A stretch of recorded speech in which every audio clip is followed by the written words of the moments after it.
Good morning to everyone. In this lecture, EC8691 microprocessor and microcontroller, third year CAC department, the unit 3 in-out interfacing. Here we see that in this session we discuss the serial communication interfacing. I am using the serial communication interfacing. The integrated circuit of 8251A is a universal synchronous asynchronous receiver and a transmitter. Now, first of all, I will discuss the features of 8251. This chip convert the parallel data into the serial stream of bit suitable for serial transmission, also able to receive the serial stream of bit and convert into the parallel data byte.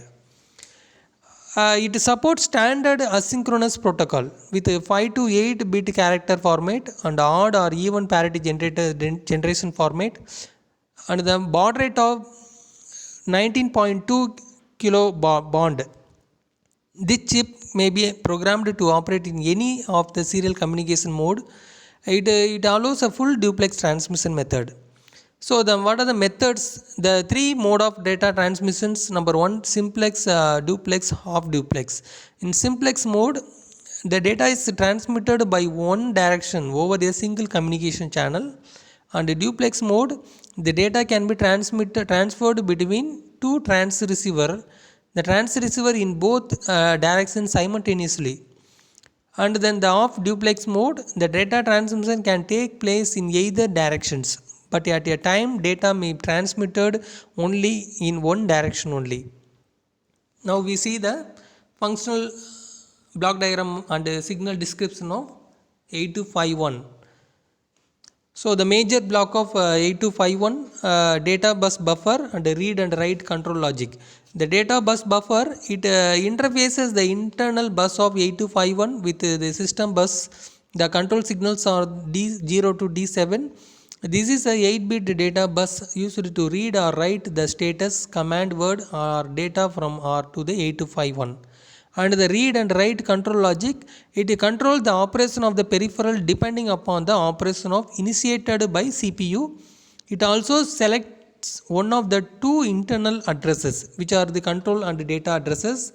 The control signals the pin together with the read and write the input inform the 8251 that the word on the data bus is either a data or control word or status informations.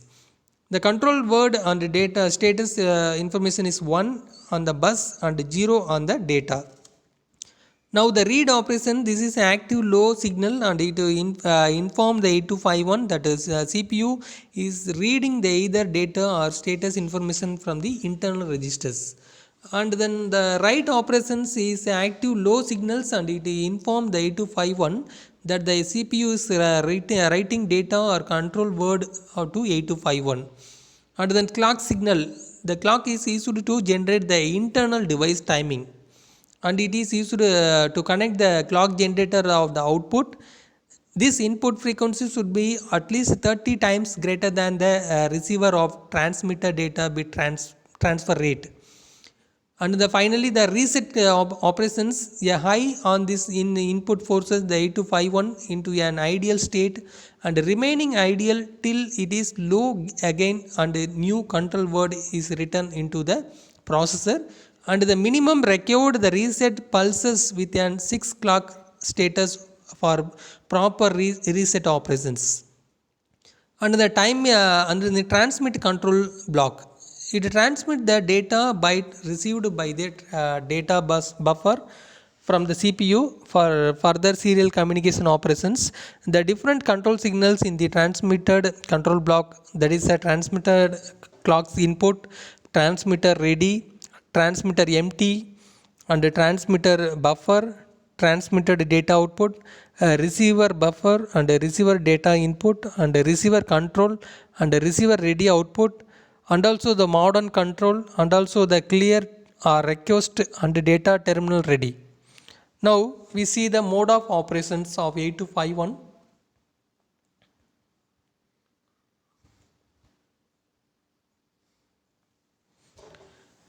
The 8251 can be programmed to operate in various mode using the mode control word. A set of control word may be written into the internal register of 8251A to make it operate to desired mode.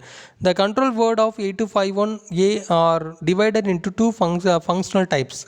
Number 1, mode instruction control word. Number 2, command instruction control word. Thank you for watching this video.